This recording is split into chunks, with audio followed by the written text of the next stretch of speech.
Baseball fans, BetMGM is giving you the chance to win a prize every day during the baseball season. Step into the batter's box for BetMGM Swing for the Fences free-to-play game. Pick any area of the strike zone and take your best swing. If you get a single, double, triple, or home run, you'll receive a prize. Smash a home run to collect a bonus bet on us. Just log into your BetMGM Sports account to get started. Then visit your promotion section to access the Swing for the Fences free-to-play game. You'll score a prize if you hit a single, double, triple, or home run. There's nothing more exciting than going yard, so swing for the fences with the king of sportsbooks. BetMGM and GameSense remind you to play responsibly. See BetMGM.com for terms. 21 plus only, Iowa only. Existing customer offers, subject to eligibility requirements. Rewards vary depending on market and expire 24 hours from issuance. Please gamble responsibly. Gambling problem? Call 1-800-BETS-OFF.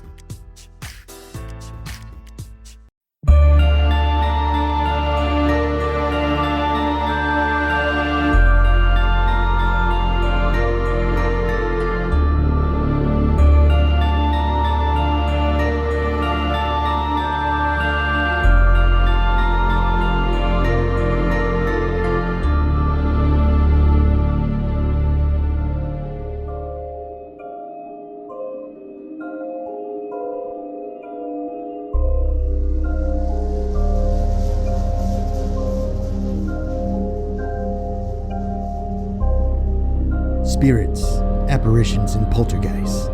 Are these the remnants of those that leave the mortal plane behind? Certain places around the world seem more affected than others when it comes to these kinds of ghostly activity. This episode, the theorists take a look at some of the spooky happenings that take place regularly at some of these locations and have been witnessed by multitudes of regular people. Creepy bridges that drive both man and beast to mysterious deaths. Abandoned insane asylums stateside where the dead do not rest, and monuments to death that priests of the Catholic Church claim to be so shrouded in malevolence that it affects the body and cannot be purged. Join us as Team ATT takes you on a whirlwind paranormal tour of a few of the world's better known haunted places.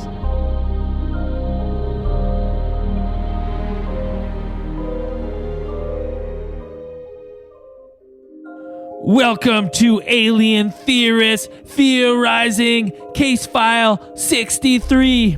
We ain't afraid of no ghosts. I'm Braden. I'm Zell. I'm Dan. And I'm Andrew. He's back. Back again. Andrew's back. Guess who's back? Andrew, Tell your friends. is your sunburn healed It's up? gone. It's all one now. It's all brown. There's no more red. There's only brown. Back to brown. You have a whole peel of your entire skin hanging up in your rim. That was the dude, it was first so time. funny. It was the first time in my life I've ever burned. It was the most What's horrifying going incident on? of my Do life. I need a doctor? Oh. It was fucking miserable. I don't have. What are these bubbles? Yeah, it was fucking terrifying. Jesus. That's not something I was used to growing up, right? Take it easy. Yeah. But now it looks good. Look at this beautiful fucking golden Bronze tinge I have perfection. now. You look one shade darker than you did before. Yeah, it's good. It's beautiful. Can I? You look I'll bum lightly everyone. toasted. I'm gonna bum everyone out here. Wow, it's not gonna bum out you guys. It's snowing. It started snowing here again today. That doesn't bum me out at all. That makes me want to I laugh. It was just 16 love to degrees. laugh at you guys up there. It was fucking 16 degrees today here. It was I beautiful. was wearing shorts and a t-shirt. I was out digging up my lawn. That sucks. That did suck, but Fuck. that's what happens when you have a dog. They ruin your lawn, and every year you have to fix it. I don't know, man. My guy's pretty good. No, He well, doesn't dig. He's not a digger. you don't have a digger. No, he doesn't dig. My dog gets bored, and she just digs a hole that's 4 feet deep. Honestly, China. she'll dig her face right into the ground, like right to her hips, like just dig and Buddy, dig and she's dig. just digging your grave. That's what it is. Fuck, maybe. Just gonna make two Yeah. nice little graves.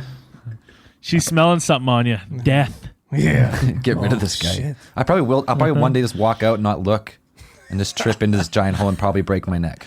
That's the end of me. There'd be worse ways to go. All part of the Be master quick, plan. right? Yeah. Just everything just turns off. Quick and easy. Done. Is that if you break your neck, like your spinal cord, like in your neck, is that you're done? Like if you sever your spinal cord. Yeah, just. Are you gonna be conscious for like a while after? Well, it's a good question. I think every case is different. I don't know if there's a. I think it's like if you snap the vertebrae, you might still be okay. But if you sever the actual nerves in there, or the nerve that, what's the nerve that runs like vagus nerve. the one nerve that runs between your brain and the rest of your organs, yeah, you're pretty much dead. But if you damage the nerves, then Well, you if you would just be sever your paralyzed. So if you snap, If you sever your vagus nerve, you're gonna lose function of your heart. Right, so your heart stops beating, Right. but then your mind's conscious till your just brain slowly- runs out of oxygen or whatever. And yeah, Pretty much. weird. That'd be a weird final few seconds. Yeah.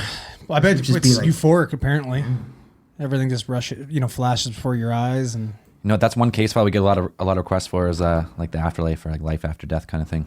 What happens? wow, that'd be a good one. That's a good one to talk. That's the kind of one that fucks you up, though. You go home and you're like, That's gonna be it's gonna be a short one for me. Nothing. Nothing. Let me do it right now. Nothing. It's black. You're done. No energy you- transmission. oh, you Yeah. proceed into the sweet embrace of our Lord Cthulhu. Yeah. You know what it's like? Yeah. it's Bacab. Praise Bacab. yeah. Bacab. Dilly dilly. The Lord of Magic. Yeah, it's like, when you go to sleep, imagine that, but you don't wake up. Same thing.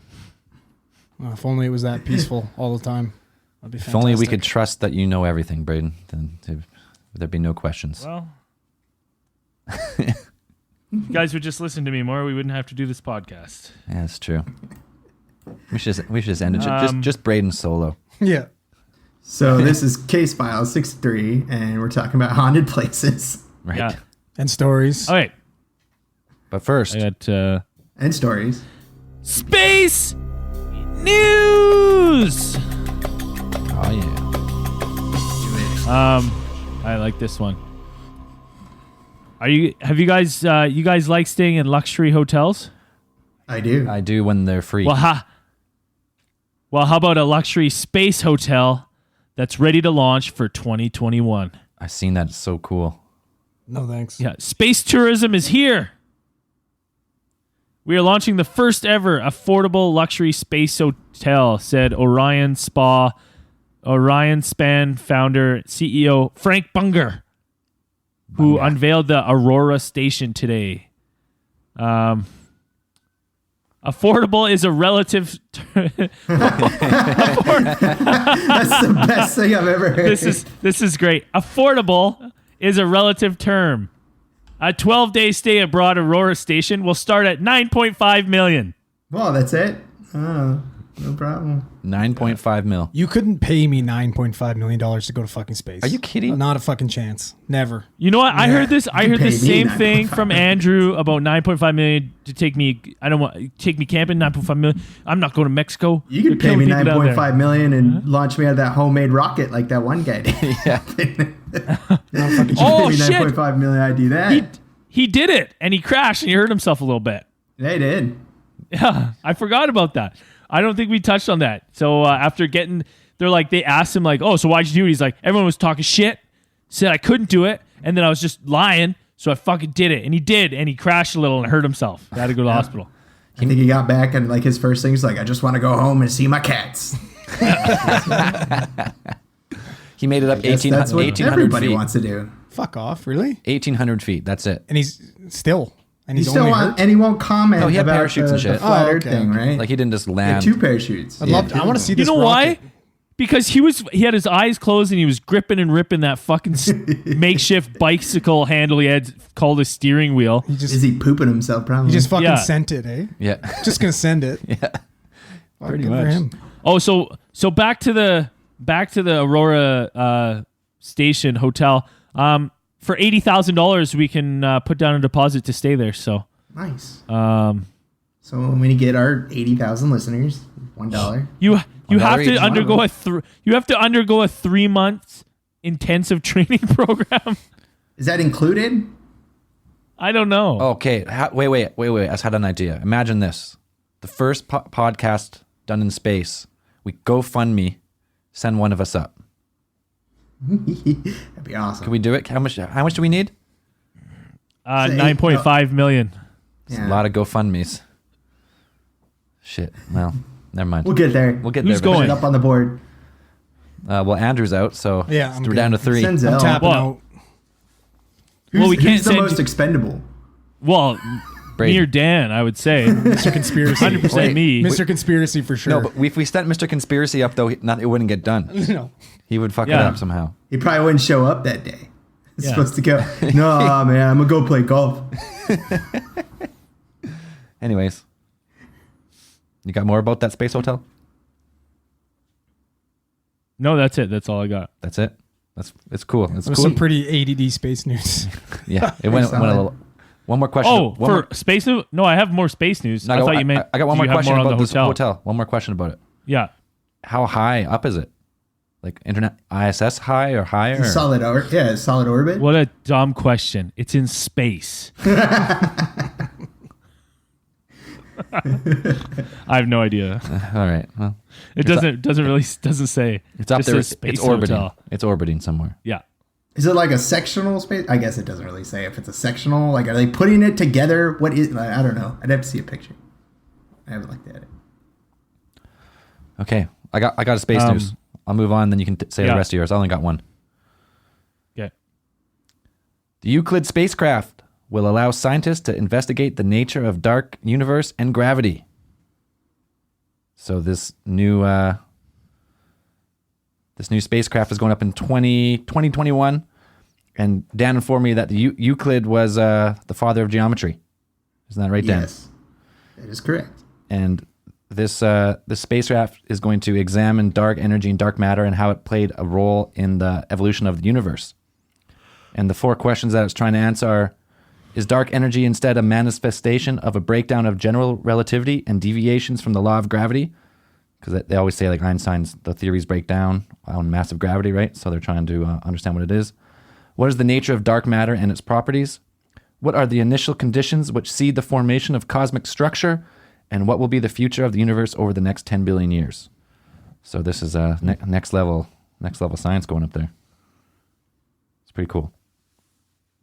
We already pretty much know that the dark universe is ruled over by evil Batman. Everybody knows that. Yeah. That's pretty much how it works. Get on the phone and tell them not to send it. You want evil Batman to come into our universe? Because that's how you get evil Batman. Bunch of evil Batmans running around. All right, that's all I had for that. I thought it was fucking cool. That's neat. Brayden, what do you got? One more. So that Chinese space station we talked about deorbited into the Pacific Ocean. And I think by deorbited, they mean crossed their fingers and it fucking just crash landed into the Pacific. That's right. I don't think they had any control over that thing, even though they say they do, and they did, the Chinese space agency. Not a chance. No, yeah, they got lucky and it crash landed April 1st. Around noon Eastern time, crashed into the Pacific Ocean. Do they have any footage of that? That'd be fucking cool to watch. That would be. Yeah, it would be. Or maybe it got shot down. Maybe it's a spy satellite and it's all a conspiracy.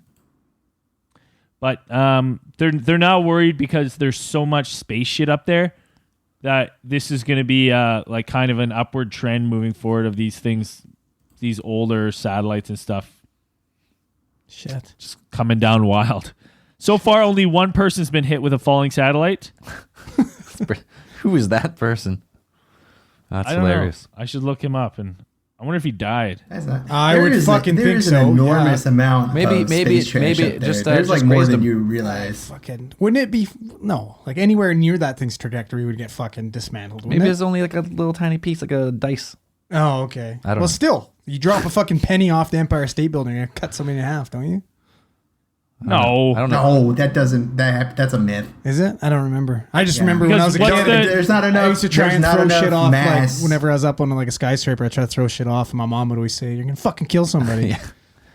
Yeah, I don't think Penny would Because probably hurt what's man. terminal velocity? 140 something. Yeah, but it's got to have enough mass. If it Yeah. doesn't have enough mass to like build up, Well, then I it would won't- think a it won't fucking hurt anybody. satellite You would drop have a enough penny, mass. like you drop a penny, even the fastest it can drop, like at I don't know what its velocity, wherever the force is at, like 9.8 meters per second falling. But it's still not going to hurt anybody. It's like you're just like it's going to feel the same as somebody dropping it from like 10 feet above you. I mean, it might still hurt, but it's not going to kill anybody. Right. Anyways, SpaceX just launched a Falcon 9 rocket with the most reused parts ever. dope. And it sent cargo to the ISS. Yeah, garbage rockets. Yeah, trash rockets. That was cool. I only have one other piece I just thought was funny. Elon Musk did an April Fool's joke that he said Tesla went bankrupt, and his Tesla stocks dropped 7%. Now's the time to buy. Yeah, buy. Yeah. That's funny. Still no word from Freaking, Mr. Elon Musk about the podcast. We're still waiting. Well, we heard. I got an update on Instagram or something, or Facebook. I saw one, or Twitter, or somewhere where she's like, "He's in the factory. Operation Talk to Elon's underway," and I was like, "Okay, Hey, it could happen. I hope so." It'd be neat. Even just a hello. Is that it for space news, or does somebody else have anything else? No, that's No, it. We should- that's- Okay, I got Wrap it up. entertainment news / comic book movie news that I think needs to be common knowledge for everybody. Andrew's news. Fuck yeah. Ange News. Pretty sure there's rumors going around that Woody Harrelson is playing fucking Cletus Cassidy in the new Venom movie, which makes I me heard just that. fucking shit my pants. Sweet. Like, have you guys seen Natural Born Killers? Yeah, a long time ago. Yeah, Fucking right. he'd be Think so about good in that. it. He's fucking. That's Cletus Cassidy. Mickey Knox is Cletus Cassidy. It's fucking perfect. And And it's- Cletus Cassidy is I Carnage? Yeah. Yeah. And the coolest thing about, and it kind of ties back to a podcast we did too, which is really cool because they say Woody Harrelson based his character? Mickey Knox character off of his dad, Charles Harrelson, the guy that is rumored to have fucking assassinated JFK. Been part of it, yeah. Fucking nuts. It's pretty crazy. Oh, dude, he'll fucking kill that role. He's one of the best. Oh, he's unreal. Yeah. I didn't even know he He's was definitely one of those guys that's, I would say, underrated, but like kind of in the spotlight. Well, but just think about it this way: you have Woody Harrelson as the antagonist of fucking Tom Hardy. Like, I've got a fucking erection right now thinking about that. That's way too much fucking amazingness in one movie.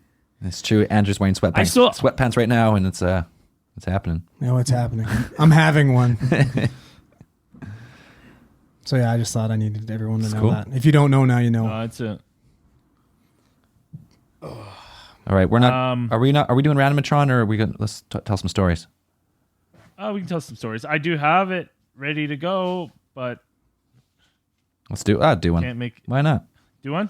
If I'll it- do a short one. I'll it make. was- I'll put in the parameters for a short story. Right. We're still waiting for Randomatron X3. It's coming. Oh shit! Yeah. All right. How do you afford that? Okay. Donations. Nice. Okay. Are we ready? Here, I'm gonna hit the button right now. And stop. Fuck, man, these are the hardest names. This one's titled Lord Ranculor. Ranculor. Sure. Lord Ranculor. During the House of the Lords debate in 1979, Lord Ranculor summed up some aspects of the UFO phenomenon very well. He commented, "Those who report seeing UFOs are taken to be misinformed, misguided, and rather below par in intelligence." He alleged that this was unfair and commented on the Ministry of Technology's own information on the subject. It is not false information. It is data reported by civil and Air Force pilots, policemen, sailors, and members of the general public who have all had personal experience which has intrigued and or frightened them. Lord Ranculor went on to make an interesting speculation. "I suspect that the British government do have a department studying UFO sightings.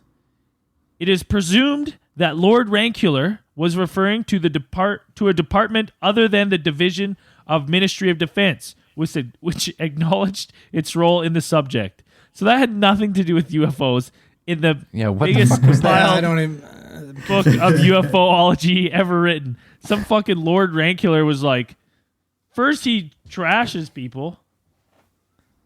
No, he said they're taken to be misinformed, misguided, and rather below intelligence. but he said they're normal people. That was it. There's had nothing to do with UFOs. That one sucked.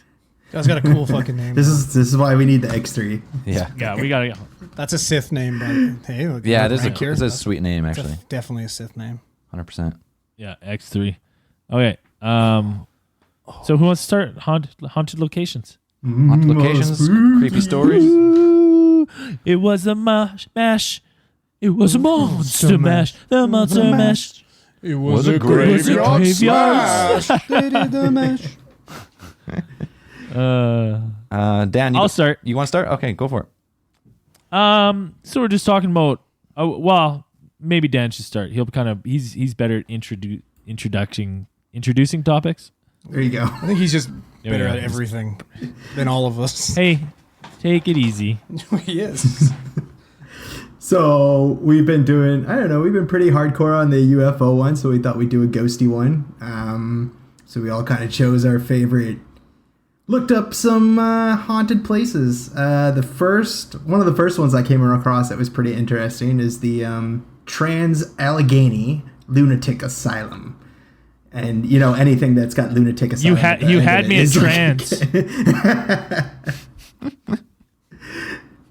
Well, any asylum, most of these haunted places, like you get a lot of places that are always like, prisons, number one, and then lunatic asylums. That shit's always haunted. The theory, I guess the prevalent theory being that, traumatic experiences and things like that cause these apparitions to kind of imprint themselves in the space that surrounds these areas. This place was it's pretty creepy. If you look at it today, you can actually go there. It's in Weston, West Virginia, and it's still open to a public. West Virginia, Exactly. Blue Mountains. I can't remember the words. I just remember I fucked it up last time. You I guys said tried- Mountain yeah. Mama. Yeah, I blew it. No. So I can't even chime in. Yeah. it was too late. He said West Virginia. It's past. Yeah, It's not as and it's not as wholesome as that song. It's super creepy. This place was built, started construction about 1858, so it's been around a pretty long time. 1864 they actually opened it for patients, and there I checked a couple places, and there are like multiple sources say that it's said to have been built on 666 acres of land. Now I don't know if that's exactly true. I checked a couple places and they kept saying that, but that could be. I think I don't think that's really something. Right. Like 600, that's a lot of acres, and it doesn't look that big. Anyways, this place was originally built to house population, like a patient population of about 250, but by 1880, it had they had over 700 people crammed in there. And this place was, back then, mental health care wasn't the greatest. Fucking lobotomies and shit. Yeah, Electroshock I'll talk about therapy. that. Yep, they had people getting there. Shock therapy, the seclusion cells, cold water baths, and of course lobotomies. If you don't know exactly what a lobotomy is, the lobotomy procedure has a pretty long history of being around. It's basically damaging Working so well. it's basically damaging or severing the connections within the prefrontal cortex. And if you don't know, the prefrontal cortex in your brain that's actually the part that develops the latest. I'm pretty sure it develops the latest in your brain's development. Like pretty much from when you're a teenager, when you start like adolescence to almost full adulthood, probably around 30 or 32.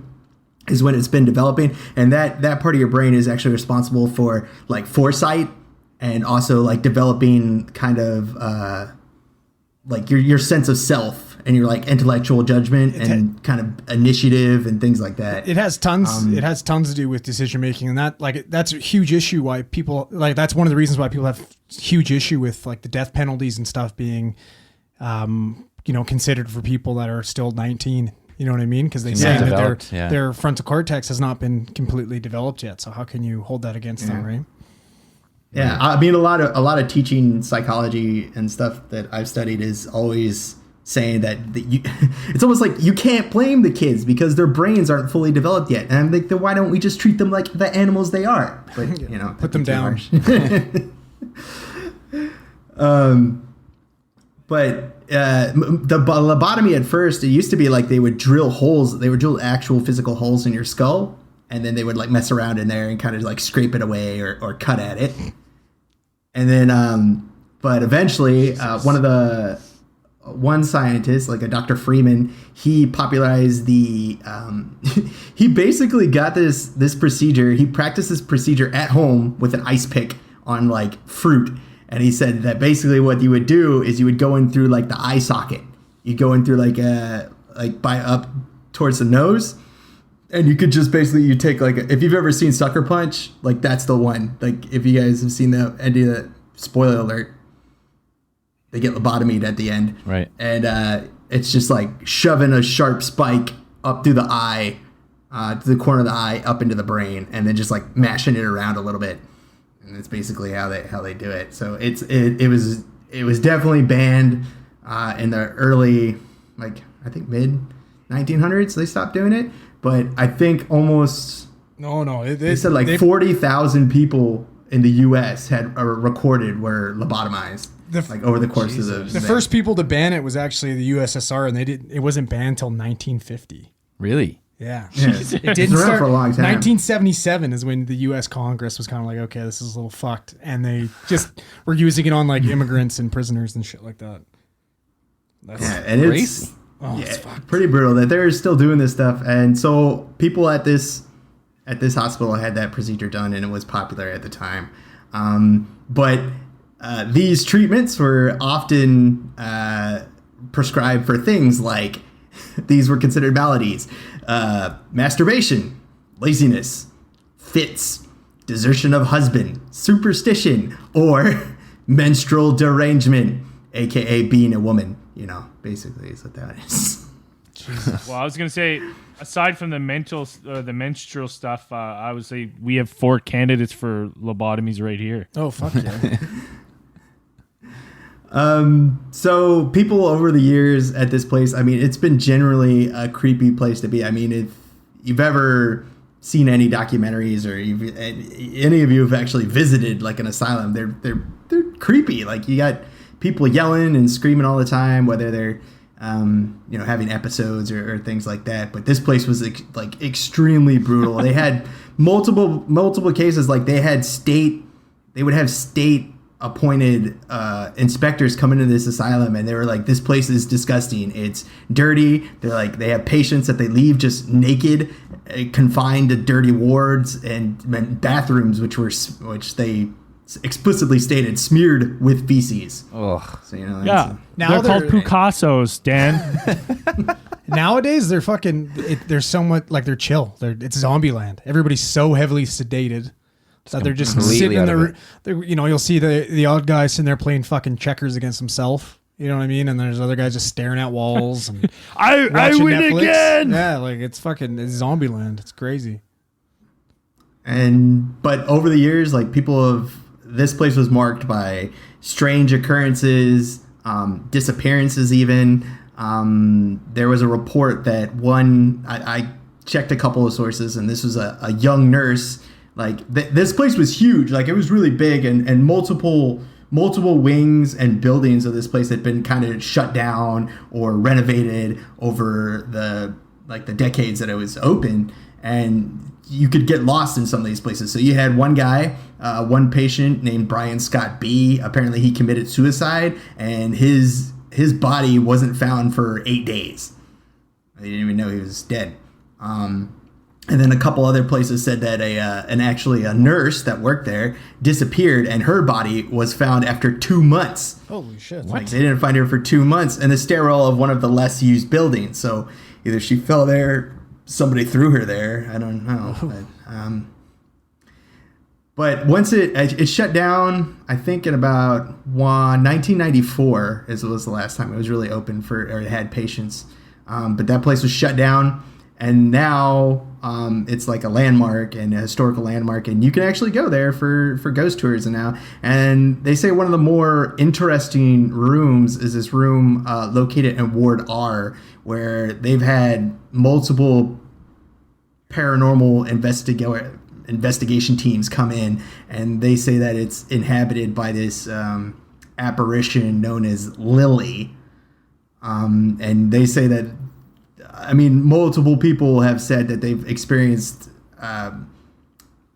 or had experiences with Lily. They say that she's some sort of like intelligent, like she knows what's going, like she's a ghost that knows that she's a ghost. Self-aware. And I guess is so people will go in there, and there's a couple videos on the internet which, you know, take those with a grain of salt. But if you go to some of these places, like paranormal teams have said that they've asked her questions, and she'll answer things, or she'll move a ball. Like you can put balls on the floor. They usually put the toys and music boxes and things like that have. They'll ask, like they'll request her to move a ball or something like that, and it'll actually move of its own accord, or, you know, apparently moved by Lily. And people have reported all kinds of weird things. So they've got stuff like people say they hear the squeaking wheels of gurneys, like which you would put a person on moving down the wheels, or they've heard the screams of women or men in pain or anguish, and as they walk through the corridors sometimes. And I think there's also one of the more popular spots is the Civil War wing. And in the Civil War wing, people have said that they have repeatedly seen a soldier apparition of a like a Civil War era soldier in that kind of clothing, and which they've named Jacob, and they'll see him pretty much walking the grounds and things like this. So, I mean, it sounds pretty fun from the experiences that people put up. It sounds kind of neat if you want to go visit. Anything with anything with an admission price just totally fucking ruins it for me. Yeah, it's I a take it little- all with a grain of salt. So, you know, so I mean, yeah, there's that.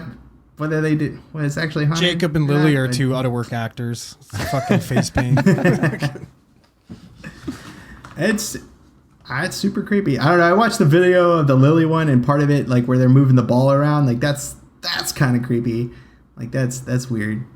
People have done multiple EVP sessions. They say that they hear things on the EVPs. But I know you can make out a lot of stuff from those EVPs. I think anytime that there's like that many incidences in one place, just the feeling of being there and knowing that happened is enough to just fucking. That's the haunting itself. Oh, totally. Just just Right. knowing that that happened in that same spot, like right where you're standing, like hundreds of people, just right there, just Yeah. being in that room and just knowing that's what people pay money for more than anything. I think. I think you kind of you go in, you experience what you want to experience. So. And some if you're a people hardcore- want to have something, and so they make it happen kind of in their head, right? Yeah, that's a possible explanation, and I'm open to all explanations, so I'd say it's pretty much right. But everybody who's gone there seems to have had a pretty cool time. You can go for either, like, you can go for a day, or you can go for a day. They give you like a couple half-hour tour, or you can go for like 8-hour tours, or they actually have overnight tours where they set you up with all the kind of ghost hunting tools that you would need, and let you stay there overnight and creep yourself out That would to be your fun. heart's content. That actually would be fun to do. I'd do it. I might do Andrew it. has to come though. Fuck that. We need his reactions. Yeah, right. Just screaming the whole time. No, I've seen this movie. The Lebanese guy dies first. I'm not going. Fuck that. You probably made a stupid. Those people always make a bad choice in the movie, man. Yeah, no fornication. Nothing like that. Just comes down to bad choices. Don't try. Yeah, can't find the keys. I'm the fastest, so I'm just gonna fucking go. Well, that's why you run and you leave everyone. The group stays behind, and you run off on your own. Yeah, and you get That's picked how off. you get lost. Easy- yeah, easy that's how you get target. lost. I'm not doing And then somebody Um, has to go find you, and then that guy dies too. it. Yeah, no, thank you. All right, I got one. I'm gonna take this away from human hauntings. All I right. talk about the Overton Bridge. I see. I don't know if we've talked about this before. I think we may have touched base on it before. I don't want to talk about this because I'm um, going to have to leave halfway through and go hug Axel for like 20 minutes. So Andrew can deal with dead people at work and it's all good. But as soon as the dog is hurt, that's any it. animals, it just crumbles me. I'm sure that's some form of PTSD. That's how. Anyways. So since they've started taking track, since 1950, dogs have leapt from this bridge at a rate of at least one per year. Dogs leap off the highest point of the parapet and fall 50 feet onto the waterfalls below, dying. What? First of all, fuck you for bringing your dog there. Do not bring your dog there. Why would you do this? You piece of shit. They just wander and go. Fuck. So and then the only linking factors for this unexplained events are that dogs mostly jump from the same side of the bridge, always in clear weather, and usually they were long snout dogs. So Usually or all the time? They said usually, like, if they look at the study of the dogs that are found to jump, they're like, okay, well, the majority of them are long snouted dogs, but I don't. Right. So some people say that, like, a psychologist came out and said, a canine psychologist was like, oh, you know what it is? 100% I got it. Mink urine is so powerful and so potent. There's a mink urine. It's peeing on the edge, and the dogs are sniffing and then not looking, and then just fall off the bridge. Wow. And then, like, a local hunter in the area, after reading this, like, went to the same paper and was like, I've lived here 50 years. There's no mink around here. And there hasn't been a mink that's been pissing in the same spot every year for 50 years, luring dogs to their death. So this has been going on and on and on. In 1994, a man crossed the bridge with his two-week-old son, and he turned and he just hurled his son from the bridge at the spot where the dogs jumped off. And then he attempted to commit suicide by jumping off himself.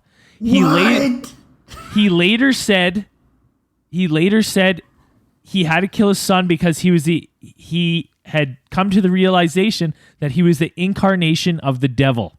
Oh, what? Wait. Time out. Real? Fuck this bridge. Just break it down. 1994. This went fucked real quick. Like, Jesus. Yeah.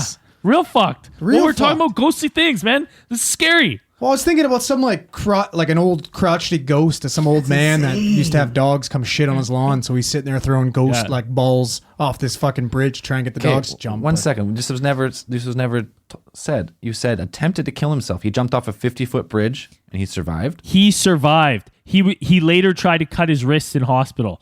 Oh, whoa. He survived. He jumped off the same spot. Since the 50s, people have been calling it the Bridge of Death. Get rid of this fucking bridge. Break it. Blow it up. Build a new bridge. Where was this? Exactly.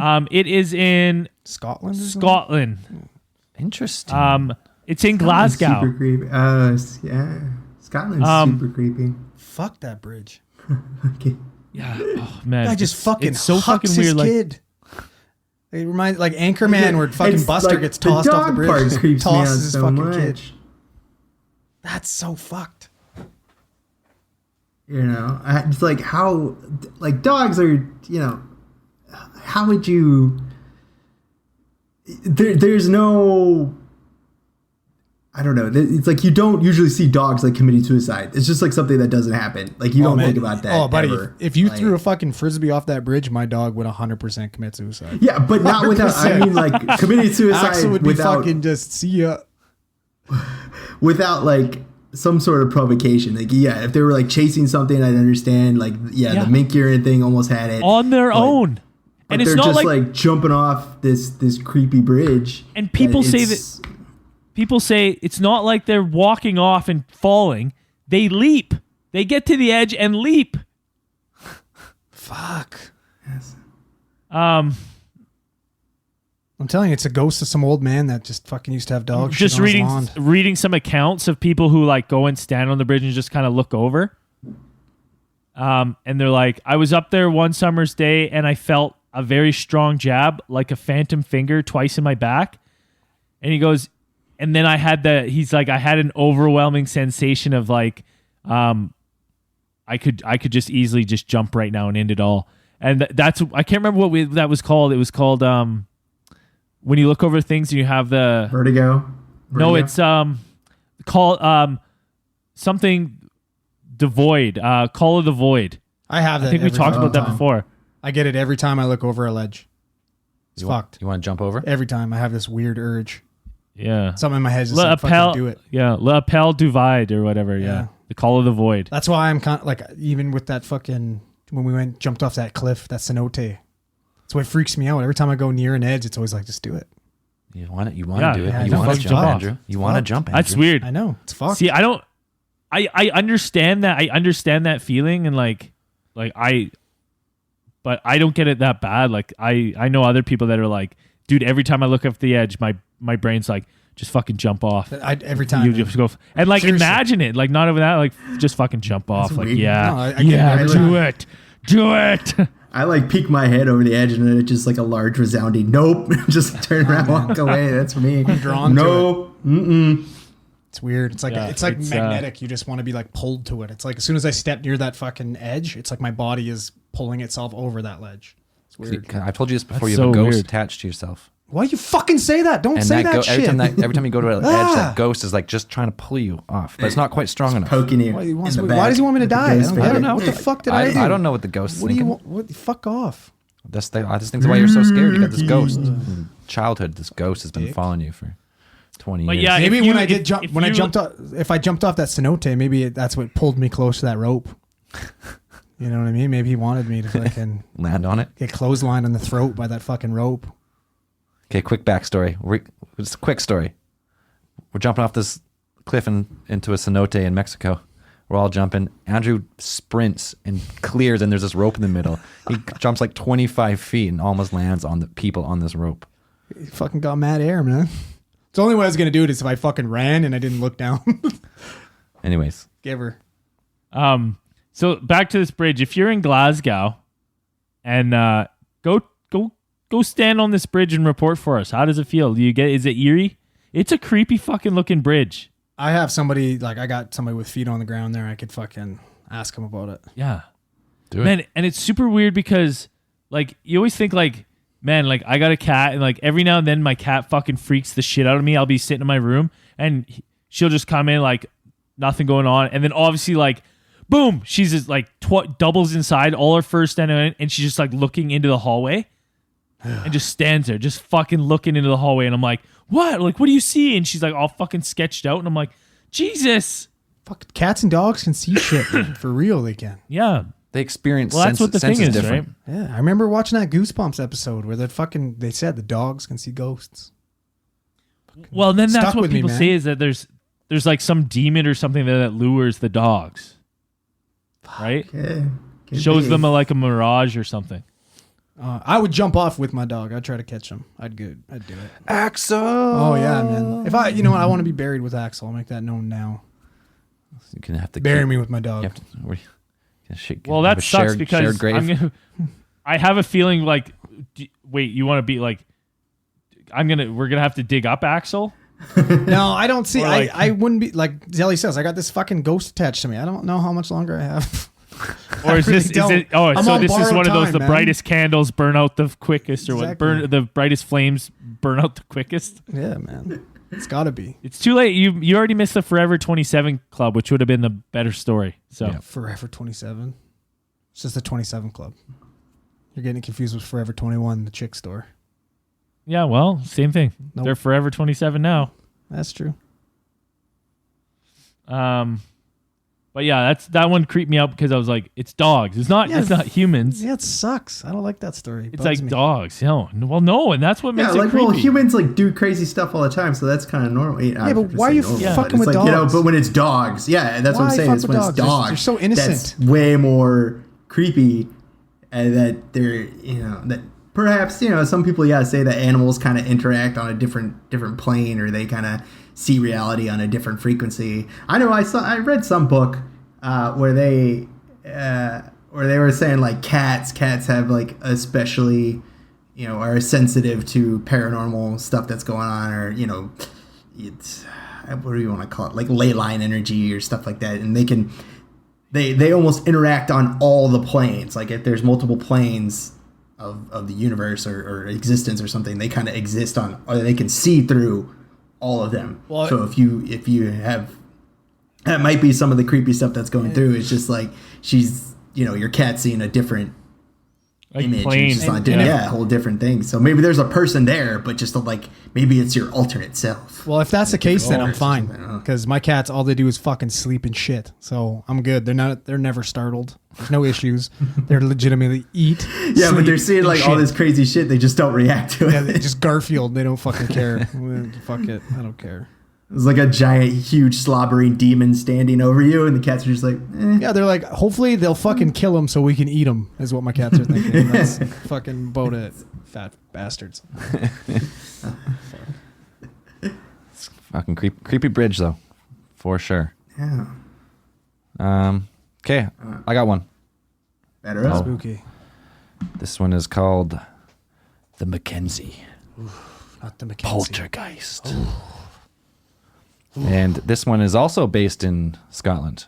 Oh, shit. It's in Edinburgh, and it's Oh, a shit. place. It's called Greyfriars Kirkyard, and it's a cemetery, an ancient cemetery from back in like the 1700s. But the backstory behind this is there's this guy. His name is George Mackenzie, and in the 17th century, that was like the Civil War. Like England was taking over Scotland, and King Charles II or whatever. I don't really know the history about that, but what it was pretty much is he made this law that pretty much said that this one religion, Book of the Prayer, was the only thing you could worship, and anything else, all opposition to this was treason. And then this Presbyterian group formed this thing called the Covenanters, and they were like a resistance to this thing. That sounds like a cool resistance name. Right? Yeah, the Covenanters, right? And they had The Covenanters. And anyways, they met them in battle. This one epic battle. It was called the Battle of Bothwell Bridge. And a bridge. At a bridge. Oh, shit. In Scotland. And it's the start of the hunting. No, it's not quite yet. But anyways, in the end, they were defeated, and 400 people died, and 1,200 prisoners were taken. And they took them to this place called Greyfriars Kirkyard, which later became known as a place called Covenanters Prison. And it was here that this Mackenzie guy comes in, and this is where like the poltergeists probably start.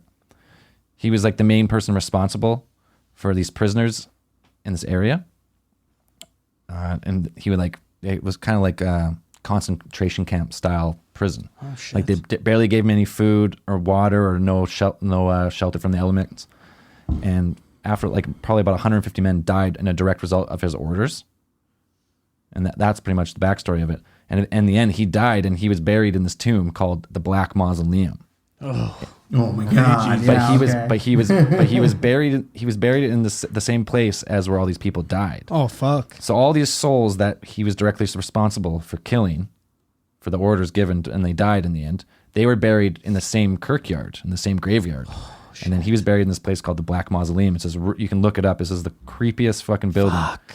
And the story goes, this is what they tell you on the tours, I guess. No one really knows the real story.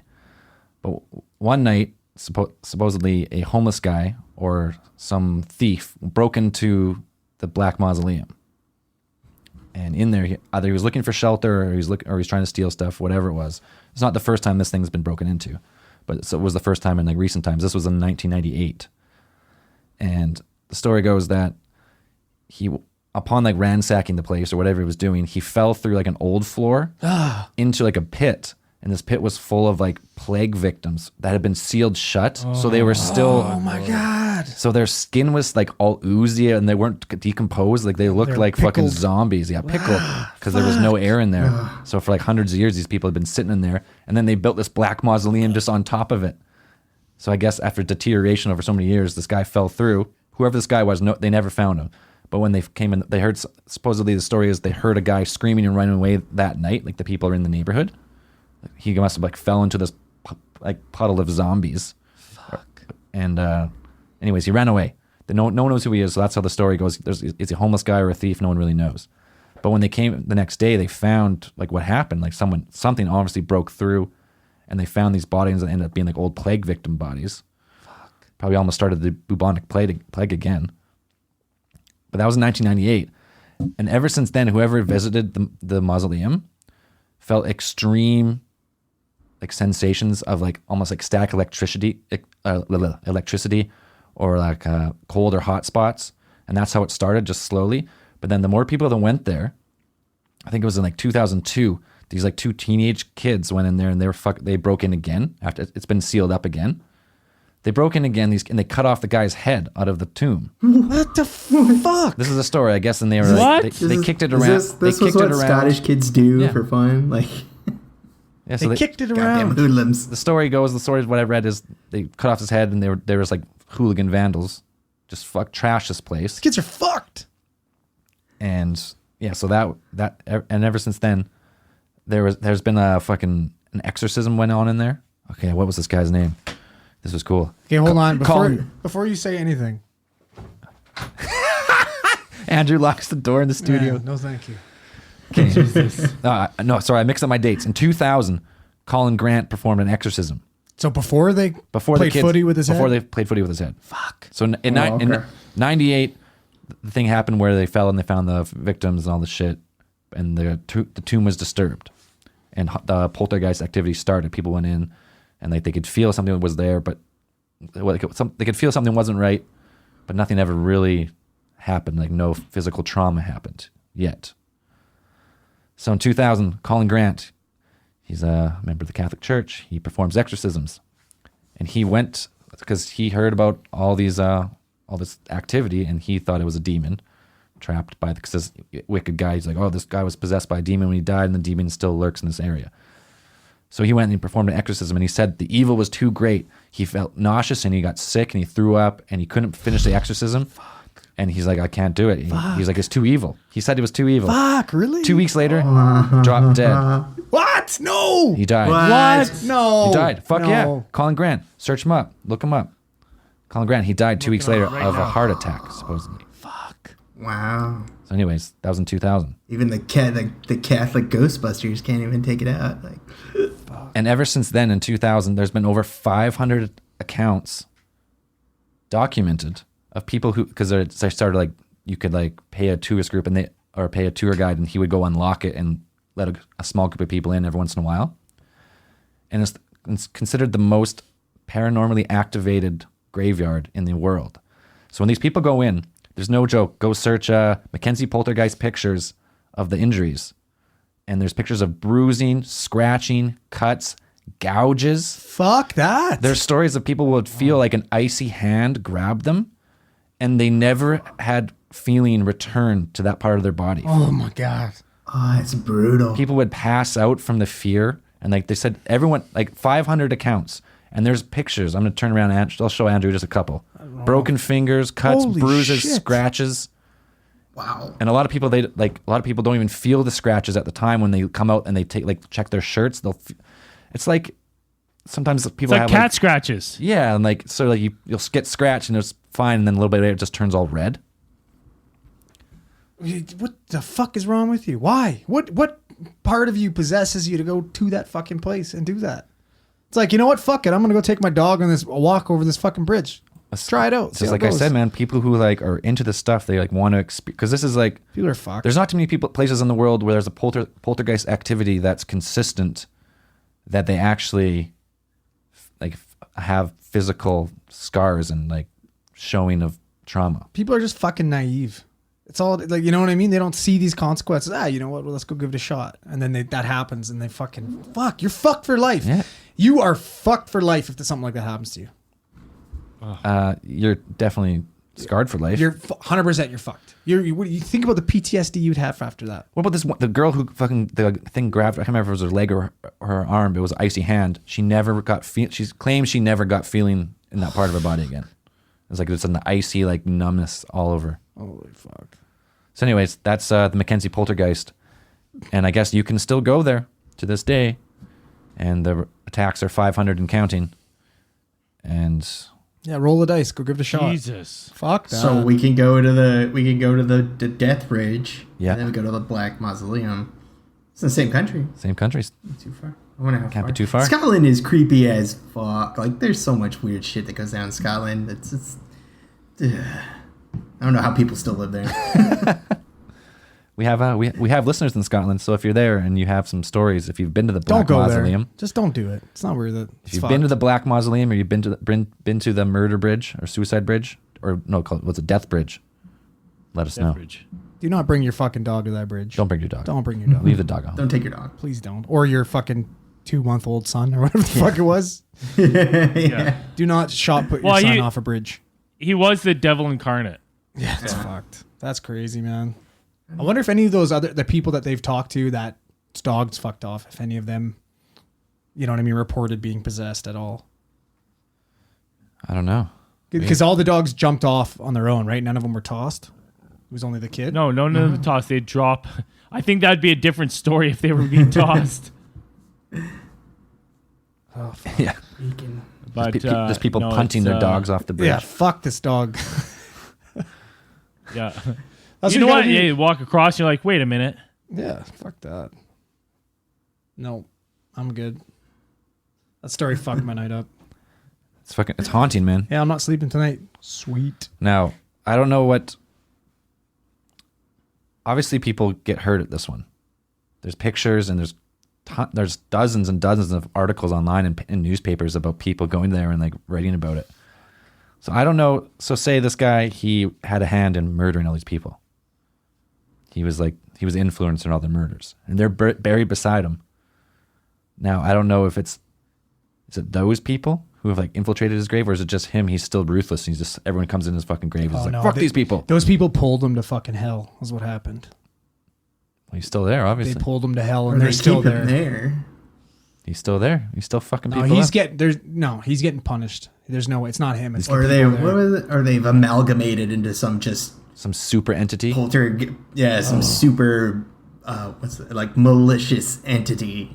And it's just like a bunch of just a ball of hate and fear, and it's just manifests itself in this probably something like that. Because if the guy was like, oh, like the Exorcist guy was like, oh, it's too evil, it wouldn't be just like one person. Because then if you got rid of the one person, that seemed, I would think like I guess he's a professional Catholic exorcist would be guess so. able to be like, if you can't handle one ghost, then it's like, well, what good are you? Take away your exorcist license or whatever they give them.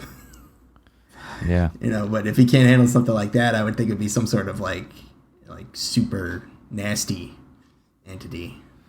Yeah, It'd be something like that. it's fucking some demon. Straight up, it could be straight up demon. You would say demons are attracted to, sites of great pain or, suffering. And if it's something like that, it sounds definitely like a bunch of pain and suffering going down there. So maybe it is now just a little inhabited bit. by some sort of demon. just a tiny bit, a little bit.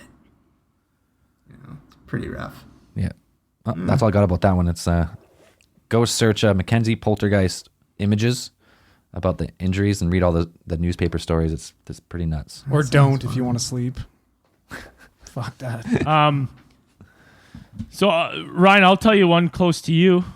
So if you look up haunted places in Canada, reportedly haunted locations in Canada, in BC there's 4 places, and one is the Vernon Town Theatre in Vernon, British Columbia.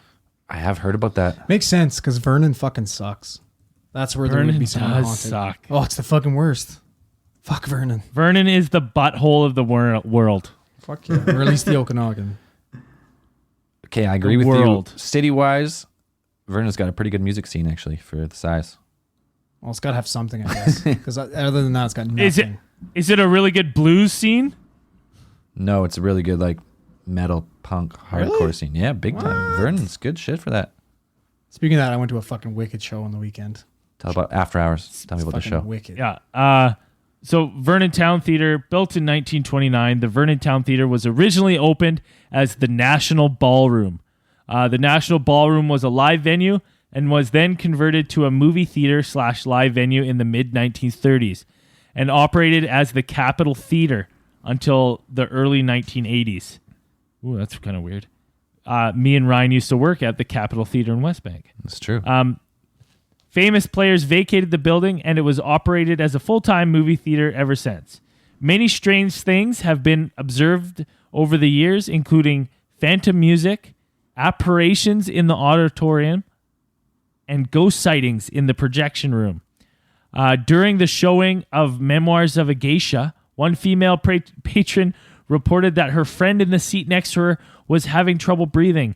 An ambulance was called, and the manager went to assist the struggling woman, only to find out that she was already dead, with absolute terror frozen on her face. It's a really scary movie. You know what? It's weird because I swear there was maybe it's just theaters, but like, do you remember that, like, when we worked at the theater, Ryan, there was like, we don't get all that weird shit happening, like anything to do with Theater 4 or whatever. Theater 4 was was like haunted, inside buddy. there. You'd hear like weird noises. If you were working on the projection up there, it'd be like you'd hear weird noises, and like you'd get the corner of your eye see movement and no one's there. Like it was, I used to get the fucking chills up there all the time. Had the same thing at Famous Players. Man, okay, now that you bring this up, this brings back old memory. Theater 4, on multiple occasions, I'd thread it for the Late Show. This was still, we had still had a thread film through these projectors. So you'd thread it through, and there'd be like one final click to like set it, like one final set. So you'd click that, and you could go push play. Multiple times I clicked that, and I swear to God, I'd come back, and it would be off. I don't know why. Just that one theater. Yeah, it was fucking weird. I wonder if because now this theater, Andrew, you said your theater was haunted. I wonder if a lot of people have bad. Well, especially when you'd be cleaning a theater after, like I remember when the Amityville Horror came out, and you'd be sweeping the fucking popcorn, and the music would just it'd be crawling up your spine, and you're always looking behind there at the Late Show, like fuck. I hated that. I hated that. Then one time, one of the other employees, I was like sweeping it up, cleaning, and I'm walking out, and they jumped into the supply closet, and I fucking filled my pants. Oh god, it scared the shit out of me. Didn't like just fucking break their nose, quick punch, bam. Sorry. I crumbled. I wish I could say I just crumbled on the ground. Fetal position. Why? Why would you do this? Yeah, it was horrible. Fucking terrible. Anyone else have any when did other that person haunted die? When did that person die? Memoirs of Geisha. That's relatively like new movie within like the last 10 years. Well, I think it's an old play as well. Oh, it was a play. So this is like the ambulances have only been around since the 70s. So. Oh, so maybe it is more recently. Well, Yeah, there was a new. Geisha's a movie that was like early 2000s. Yeah. That's what I'm wondering. Like, was it that one? Because There's probably that one. It's probably a remake of another one before. you remember too. the fucking dinosaurs that used to crawl into the Sunday matinees? You know what I mean? She probably just jammed out during the movie, Yeah. right? Could happen. Yeah, you never know. I've got one more. Let me go because I have two, and I don't want to go back to back. Yeah, two. All right. So we can do one story and then have a break, and then you know what I mean. Tell us a creepy story. Happened to a friend Do of you- a friend of mine. Do you want? Should we go should I go balls to walls with this one, or should I wait for the fucking finale? Should be a little bit spooky. Wait for the finale. Okay. So this story and the other story happened to a friend of a friend of a friend of mine, but I'm going to put myself in the situation because it's easier to talk about. You know what I'm saying? Mm-hmm. Okay. Yeah. So it was you. is what So you're saying. no, I'm not saying that, you prick. Shh. Oh, okay. Thanks for having that in my back there. Oh, So this sorry. happened to me when I was working in Karamias, which is a sleepy old town in the South Okanagan. Yes, it is. One stoplight. It's where I started my EMS career. And we get a call. It's about 12:30. 12:30 in the morning. Call comes in actually, you know what? It was a drop call. So we didn't get any description. So every drop call, we usually go code 32, just, because you don't know what we're going That's to, right? when someone calls 911 to hang up. Yeah, it was just a drop call. Okay, great. And then the call was to Princeton. Not Princeton, sorry, Headley. Headley is kind of in between Karamias and Princeton. It's this little town with no cell reception or anything like that. So we go flying Wicked out. flea market. So we go flying out to this call, and we're going down this kind of like rural road with all these old orchards. And we've got like the scene light on, the spotlight, because it's dark, it's raining, it's just a shitty, windy, rainy night. And we're kind of trying to look and see where this place is. And we're driving, we're creeping by. And of course, Of course, we see this fucking yard with just like hundreds of dead apple trees with like the longest fucking driveway you've ever seen. And these apple trees are kind of overgrowing over the I hate that. over look. the fucking driveway. So of course we can't back the ambulance into it, right? So we pack all our gear and we start kind of, crunching through the fucking dirt and grossness to this house. It takes us probably a good, 5 minutes to get to this place. The driveway was so long. And all the lights are off except for this porch light. And this fucking light is just hanging from a wire. And it's just going back and forth and back and fucking forth in the wind, right? And I looked over at my partner and I'm like, this is fucked. Like, I don't really want to go in there. You know what I mean? Let's not say we did and Yeah. say we did and just not go in. And he's like, no, come on, we got to go. So I'm like, okay, great. So I go, as soon as I step onto this fucking porch and the wind's going and the screen doors slamming open and shut, take 2 steps up to this door and the fucking wind, nice big gust of wind comes and smashes the fucking light. Light goes out. Get out. Fuck. I'm already kind of starting to, like I peed a little. I'm already starting to pee a little, right? Come in, open the screen door, bang on the door. Nobody answers. Weird,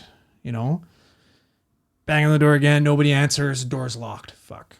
So I go to my partner. I'm like, hey, we're going to have to break this door down. We're supposed to always advise for the fire department or the police because they do that, right?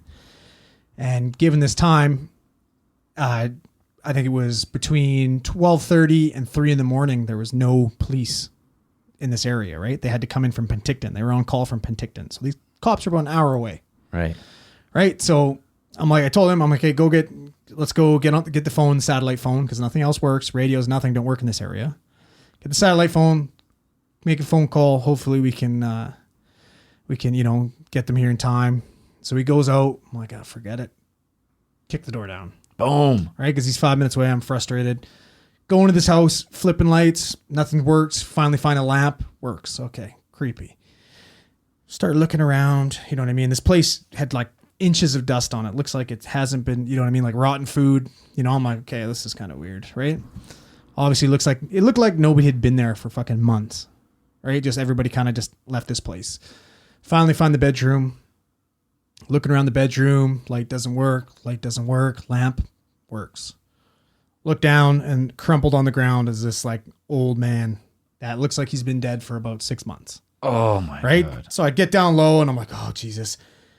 I get down low and I'm like looking and I'm go to auscultate his heart sounds, right? I'm checking for carotid and I'm going to listen for his heart. And I'm like, you know what I mean? At this point, I'm like, I don't even need to feel for carotid. And as I'm going down, I can see these little bugs crawling around his eyes, right? Oh. So I go to auscultate his chest and I'm feeling for carotid at the same time. And I can hear this thump, thump. Fuck. Guy's got a carotid pulse and a heartbeat. And he's got bugs crawling in his eyes, right? And as I'm listening, I hear this, well, he hasn't been feeling very good for quite some time now. Get the fuck out! And I fucking just like jump out of my fucking shoes, right? And I look up and there's this fucking old lady standing there. And I'm like, whoa, ma'am, like, hi, good to see you. Like, I'm sorry, like, your husband's very sick. We're going to get him to the hospital, okay? Like, she's like, okay. My partner comes barging in and I'm like, we got to go. Grab the clamshell. Let's get going right now, right? We got to get this guy in the back of the ambulance, start a line on him and go like bat out of hell. So that's just Edgar. He's lazy. So we fucking bundle this guy up. We go. I told my partner, I'm like, go let his wife know, right? We're going to the hospital. She probably wants to come with us, right? Like it's going to be, a good hour. This guy's probably not going to make it to the hospital. You know what I mean? Like this guy's fucking toast. He comes back 10 minutes later and he's like, I can't find her anywhere. I'm like, okay, weird. Get him in the hospital, drop him off. Okay, weird, spooky story. Kind of, just unsettling, felt kind of weird. And I had just started my block, so I was in Karamias for another week and a half, right? Because I used to go up there for about 2 weeks. And on my last block, come zipping into the hospital again, and we drop off our patient, and I go up to the nurses, and I'm like, so, whatever happened with that old man that we brought in? She's like, oh, he's upstairs. He's on the second floor. You know what I mean? He's alive. He's talking. Like, I'm like, holy shit. So, you know what I mean? I go up there and I kind of wanted to talk to the guy, just check in, see how he's doing. And I'm up there and I'm, BSing with him, talking to him. And You know what I mean? I'm like, well, you know, your wife must be like super happy, right? Like that's, you know what I mean? This is pretty amazing. You're pretty sick. And, you know, like last I talked to her, I told her, I said, you know, I'll be honest, I feel terrible, but I said, you know, there's a good chance you weren't going to make it. And he looks at me and he's like, my wife's been dead for fucking 2 years. Oh man, I almost fucking puked in my mouth. I almost puked in my mouth. like fuck. Jesus. Right? And you know what I mean? And I'm sitting there like, you got a caretaker? You got a daughter? You got like, what the fuck? That's fucked up. Yeah. That's fucked up. It's just some creepy old lady that goes around to random houses and like stalks old guys like getting ready to die and pretends she's their wife. I went and asked after. I think I talked to the nurses. I'm like, has this guy had a what? Like, does he have dementia or something like that? You know what I mean? Like, is there something going on here? And they're like, he definitely has dementia, but no wife or anybody's been here. No family's been here to visit him. Nothing. That's fucked up. Oh man, I do not miss working in that fucking butt-fuck nowhere town at all. After that, man, my second story involves that area too. Crazy. That's insane. Yeah, man, it's fucked. So you've seen the ghost right up close. I mean, a Well, friend not of a you. friend A of a friend friend of of a a friend friend. of a friend of mine. A friend of a friend of a friend seen this ghost right up beside his face. Yeah. Oh, he's been sick lately. You know, and then like I saw my partner after that. Like I saw him again. I didn't work with because it's a part-time station, so you don't have the same partner all the time. And I asked him, I was like, did you not see this guy's, like, were you there when that old guy's wife was talking to me? And he's like, I don't know what you're talking about, man. He's like, I didn't see anybody else in that house but us.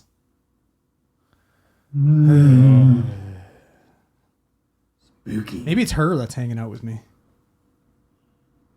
Oh, maybe. I don't know. Well, maybe. But it wasn't you. No, yeah, that's a good point. Yeah, So it wasn't you. that wouldn't make sense, would it? That's okay. Okay, your turn. Oh, that's freaky. Yeah. That was creepy. Super weird. Oh, it was fucking. Ugh. Unsettling. Totally. And the worst part too was like it didn't hit me till after because I was like, oh, whatever, like no big deal. And then you know what I mean. A week and a half later, that's when I'm like, I'm not gonna sleep ever again. Ever again. Oy.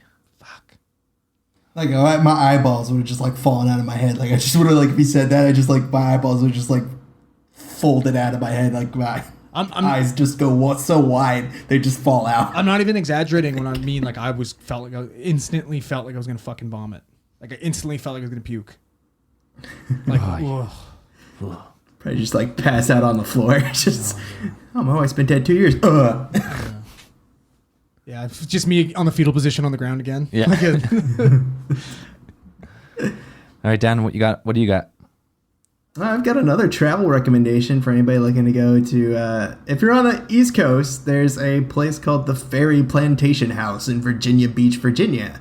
Now, this house, the history actually goes back like centuries. Like it's been the area that is built in was known to be inhabited by the Chesapeake Native Americans, who were a small tribe, and they say they were likely have been wiped out by the more the more powerful Powhatan, which most people have heard about if you look up the history of the East Coast and those kinds of Indians. I think what's her face was I think Pocahontas was Powhatan. I think so. Anyways, this place, the one that they have built there now, was built in 1830. But before that, there were a couple other houses, and at least one of them burned down in a fire. And they just used the foundation, and they built this one around 1830. And they were still using slave labor at the time when they built it. This place was used as a ferry house. I think it was one of the second ferry houses built in Virginia. In that area, like the people who are responsible for taking care of the actual ferry house now, they've said that they've dug up artifacts, Native American artifacts around the area where they've been building gardens or things like that. They found like arrowheads and I think jewelry and stuff like that. So leading some people to believe that it's an Indian burial ground in that area. So like that brings up that whole thing. This place, over the years, it's been kind of abandoned. It was boarded up at one point. It's gone through multiple renovations, but when it was abandoned and boarded up, the neighbors around the area kind of had the responsibility of taking care of the property, and they reported multiple strange things. Like they would hear, some of them were responsible for turning off the lights at night. So you'd go in there, turn off all the lights, and then they would say they would come back in the morning, and then some of the lights would be on. And then they had reports of hearing things like heavy chains dragging along the ground, or doors loudly banging, or even piercing cries coming from a large sycamore. Like there's a sycamore tree on the property. It's a little bit creepy. But so far, they've reported that this place is haunted by at least, they say, probably 11 spirits that they can count, that people have reported. They've often separated it into 11 spirits.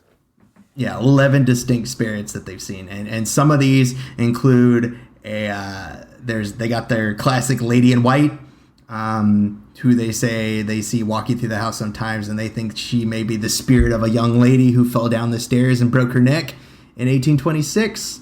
And that happened. When it was going through renovation, the people who were actually doing construction work towards the evenings and things like that could see from across the way. They would see floating orbs across the grounds or above the house. And they even say that there's a cat, a ghost cat, that walks through walls in some of the places.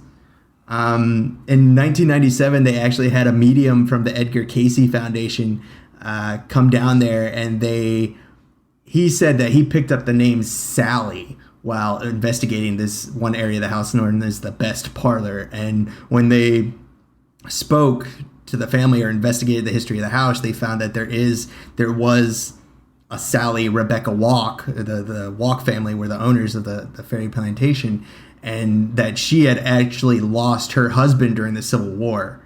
And they're saying that she died in that house.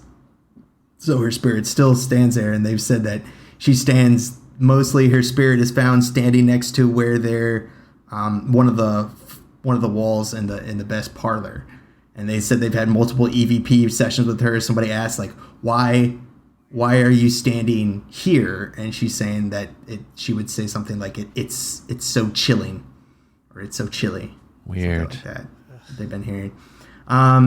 People have also reported the spirit of this sounds like a really crazy one, because it's like it seems like it's really long, because they said they see the spirit of an African American gentleman who they can identify him as African American somehow, and they see him actually come up from the basement, cross the room, and then kneel in front of the west wall.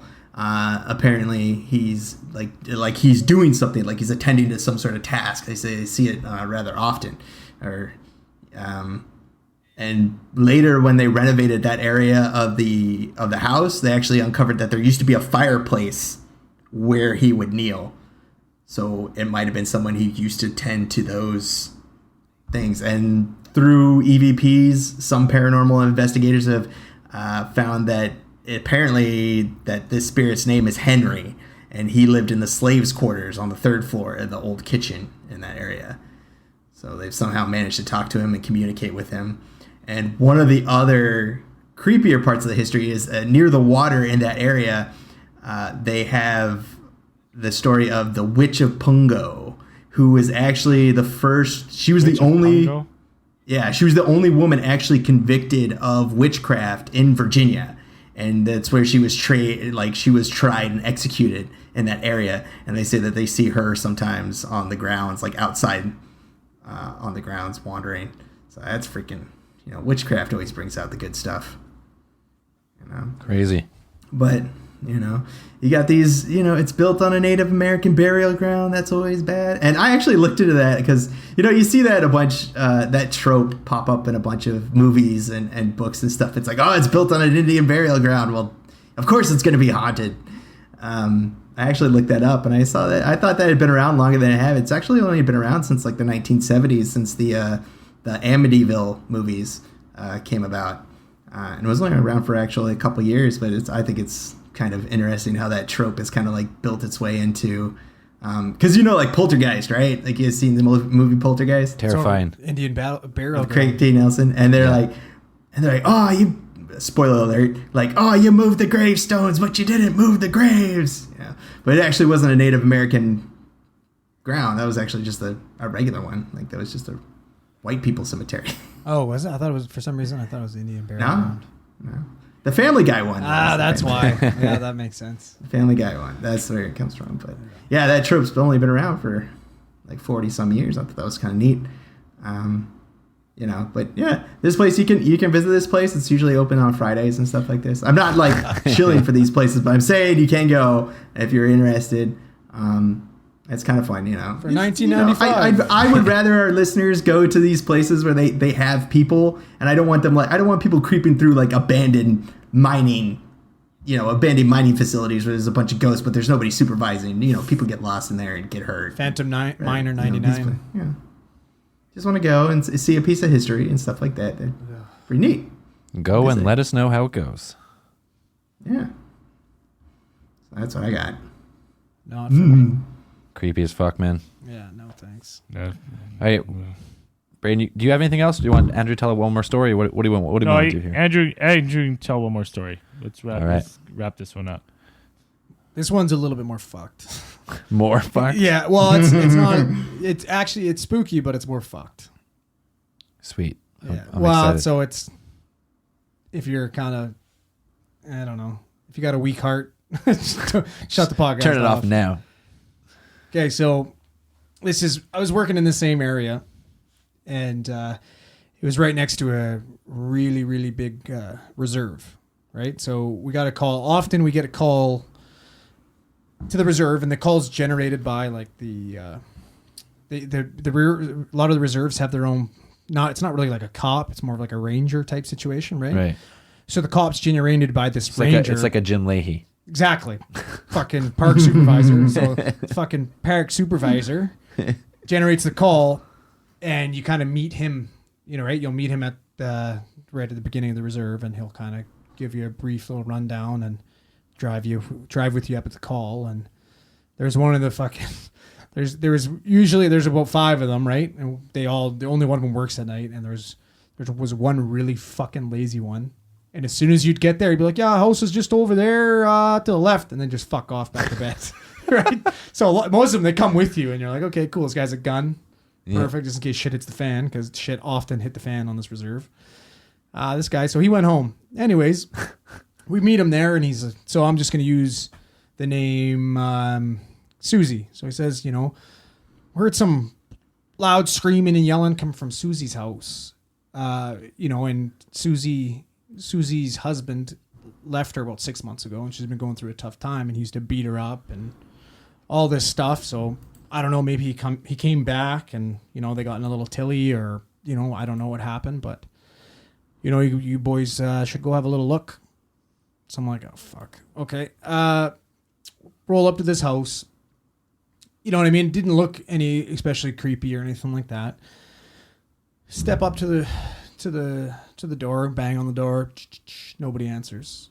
Bang a little louder, and kind of hear kind of like a yell. And you're like, oh shit! Like, hey, you know, do ambulance service. You know, are you okay? Can you come to the door? Can you come let us in? And she kind of comes up. You can see her coming up to the door. There was a little window, but there was one of those little blinds over the window. And she opens the door kind of like a crack, right? And she's like, go away. And I'm like, well, you know, just one sec. Like, can you open the door a little bit more here? I'll explain to you. We're just here to kind of check in on you and make sure you're doing okay. You know, and she opens the door a little bit more, and she's like, I'm fine. You know, no, I didn't call you. Leave. And I kind of put my arm up on the door to kind of like push it open a little bit so I could see, because you can only really see her eye, right? And as I push the door open more, she goes to slam it, and I jab my boot kind of in it, right? To be like, hey, you know, everything's okay. And as I jam my boot in it, the door opens more, right? And you can see she's covered in like dried blood, and her face is swollen, right? So I keep my boot in the door, and I look over to my partner, and I'm like, go to the ambulance really quick and call, go grab a code 5. And that's kind of our code word, call the cops. Right. Right. And this is the same situation where this was late at night, and the nearest cop's coming from Penticton. So we're a good hour away from fucking RCMP response. Right. Right? Sweet. So I keep my door in there, and I'm like, is he in here? Right? Is he in here? And she's like, no, but he's coming. I'm like, okay. I'm like, listen, I'm just going to come in really quick. I'm going to get you cleaned up, do a quick set of vitals on you, and we'll be gone, okay? You know what I mean? Just want to look you over for any injuries. We'll get out of here. And this whole time, she's got this fucking crazy wild look on her eyes, right? Like you can just see this, like she's looking through you. Her eyes are fucking huge, bloodshot, you know, and it's just like, it just tone completely changed. And she's like, yeah, come on in. Please just come right in, right? Oh, fuck. Opens the door. As soon as I step in, and I can just smell this fucking, like, as soon as you walk in, you can just smell this rancid smell. And it's not like, it wasn't like rotten food or anything like that. It's just this really pungent, disgusting fucking smell. Right? So we go sit down at the table, get my kid out, and getting all, you know, blood pressure cuff up and everything like that. And I like told my partner, I'm like, lock the door.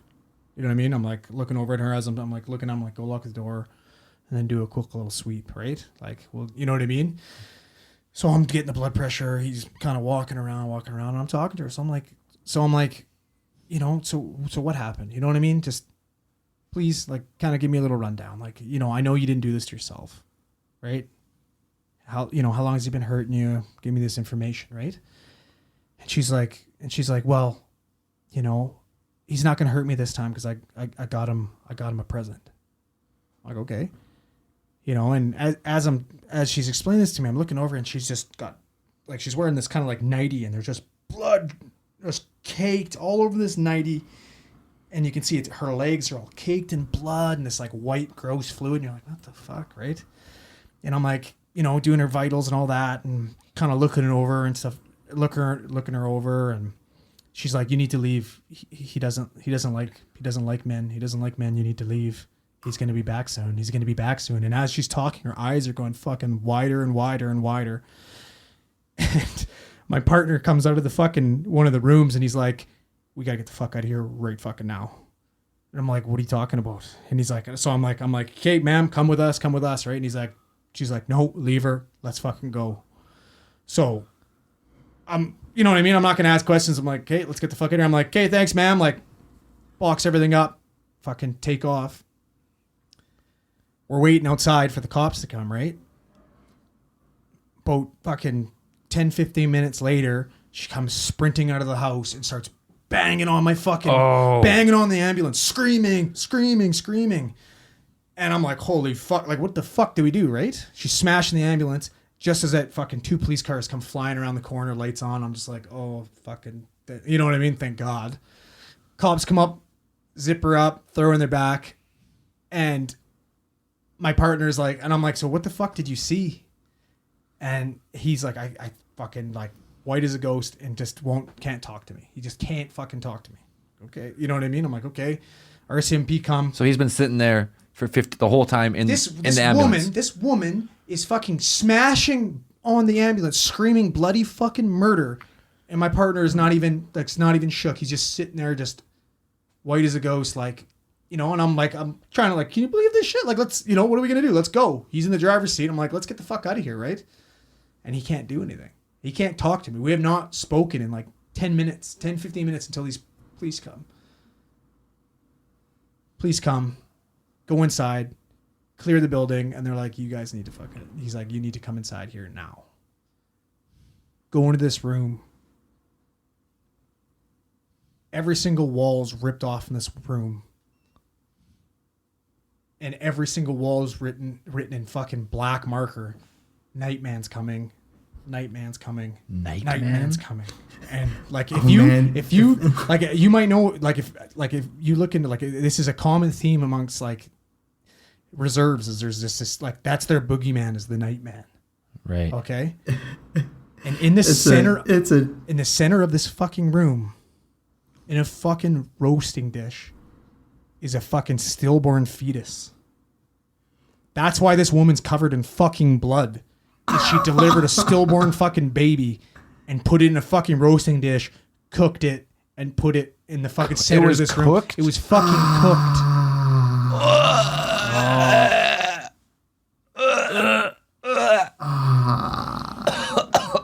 I feel sick. Oh, fuck. I'm telling you, that fucking smell, from what I hear from whoever experienced it, is like burned in your nostrils for fucking months and months. Like there's never out of every single fucking thing I've seen since then, and I've seen people puking shit. I've seen, you know what I mean? I've burns, everything. I've never smelt anything like that before in my life. Cooked fetus. Fetus. Oh, then she was offering up to the Nightman. To the Nightman. Is that the fighter of the day, man? I didn't want to say anything. Just give me that shot. Hey, she was just trying to pay the troll toll, man. That's fucking creepy. Got to pay the troll toll. dude. Get in the little boy's hole or whatever the fuck. How does? Anyways, yeah. Okay. Whoever Max experienced that has gone through some serious fucking PTSD. Gone for through sure. some shit. Yeah, but to this day, she like it was crazy. After talking to like the doctors and stuff like that, after she was in the psych ward, she talks about waking up in the middle of the night and waking up to the Nightman standing over top of her, She's got to have some talking sort to of her, and then she psychosis. well, and she was talking about No way. how she would hear whisperings coming from the walls, so she fucking broke down. Like she says, she's like, I couldn't stop hearing scraping and whispering coming from the walls, so I broke down every single one of those walls. Like tore off all the drywall and shit. Oh, and also to add to that, the husband that left her was out hanging in a fucking tree in the forest, and he'd been hanging for like fucking 6 months. So they found that after. Yep. Nightman got him too. Madness. That's crazy. It's It's fucked. Yeah. straight weirdness. That's a Hopefully you're listening at home and it's Horror not movie. 3 in the That's a horror morning movie. and you're trying to go to bed because good luck. God, I don't good believe luck. that shit because I wake up at 3 in the morning to go to work. Now I got to fight with the day man, the night man. Well, you gotta have the day man to you protect you. gotta master karate. Yeah, that's true. Or just pay the And troll friendship for everyone. Let's end this one. I got to go to bed now, boys. It's late. And it's, Good luck. Now I'm scared. Okay, Let's wrap it up right there. Yeah. couple things. Quick shout out to our newest Patreons. Cassie Gianzo, Jay Dunicliffe, Nicholas. Oh, this guy deleted. That's all right. He supported for a while. We still love you, buddy. Chris Spillani, you deleted, but we still love you. Sheila Ramtool. Ramtool. Yeah, this makes more sense. Darth Nerf Herder. This Scruffy looking nerf herder. this guy Matt Sapola, he pledged $6, Ooh, big which spender. that's not even a tier, so he actually went up. Good for him. Good for you, buddy. He's We in a love you. tier of his own. Tier of your own, Matt Sapola. I'm 777 went up. Brady Barrow, and yeah, that's it for our newest ones. Let's not do no reviews today. I don't think, I don't have them up, so No, I don't have him up either. I want to give Zell's Prolapser of the Week to this girl, Aubrey Mills. She's been sending us stuff for a couple of months now, and she sent us new stuff all the time. She sent us the Flat Earther stuff. She sent us stuff about the M370 flight recording on all that shit, and it's at Millsy_AM on Twitter. Thank you for supporting the show. If you want to get in touch with us, get in touch with us. Blah. You having a stroke? I'm having a stroke here. Get in touch with us. AlienTheorist.com has all our links to all our social media and everything, so that's the easiest way to track us down. Braden, you got anything? No. Don't forget to book your tickets to AlienCon Pasadena. Come hang out with your boys. We're going to be there June 14th, As 15th, and as 16th. But June 15th and 16th at the convention. So that's a Friday, Saturday at the AlienCon. Thursday night's party night, and Sunday morning we leave. So if you're down there, we'll set something up on Twitter or Facebook or something that we can all start a big chat and organize what we're going to do. It's going to be a good time. All right, that's it. That's it for me. All right, guys. As I always say,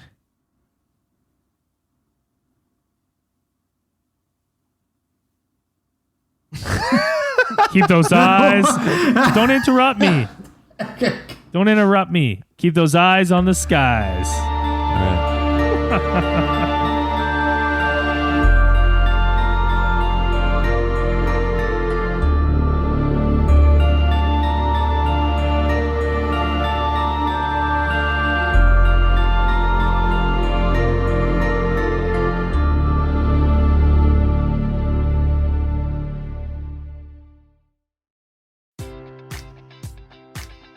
Baseball fans, BetMGM is giving you the chance to win a prize every day during the baseball season. Step into the batter's box for BetMGM Swing for the Fences free-to-play game. Pick any area of the strike zone and take your best swing. If you get a single, double, triple, or home run, you'll receive a prize. Smash a home run to collect a bonus bet on us. Just log into your BetMGM Sports account to get started. Then visit your promotions section to access the Swing for the Fences free-to-play game. You'll score a prize if you hit a single, double, triple, or home run. There's nothing more exciting than going yard, so swing for the fences with the king of sportsbooks. BetMGM and GameSense remind you to play responsibly. See BetMGM.com for terms. 21 plus only, Iowa only. Existing customer offers subject to eligibility requirements. Rewards vary depending on market and expire 24 hours from issuance. Please gamble responsibly. Gambling problem? Call 1-800-BETS-OFF.